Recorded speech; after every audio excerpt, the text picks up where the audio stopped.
नमस्कार, सत्यदर्शन न्यूज मध्ये आपले स्वागत आहे। मी पायल शहा। एक नजर टाकूया आजच्या ठळक घडामोडीवर। पंढरपुरात पोलिसांनी परवानगी नाकारली तरी रोहित पवार अन्नत्याग आंदोलनावर ठाम।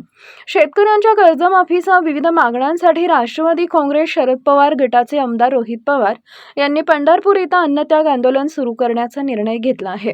काही वेळातच या आंदोलनाला सुरुवात होणार असून पोलिसांनी या आंदोलनाला परवानगी नाकारल्याची माहिती समोर आली आहे। दरम्यान या आंदोलनाच्या पार्श्वभूमीवर पक्षांतर्गत समन्वयाचा मुद्दाही चर्चेत आलाय।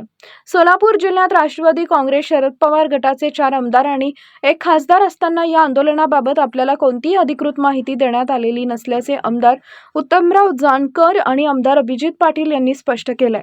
त्यामुळे पक्षांतर्गत संवाद आणि समन्वयाबाबत प्रश्न उपस्थित होत आहेत। सत्तेतले आहेत। लातूरला तुम्ही जसा आजारी बैल त्या गरीब शेतकऱ्याला दिला तसेच हे आजारी कर्जमाफी असं आमचं मत आहे।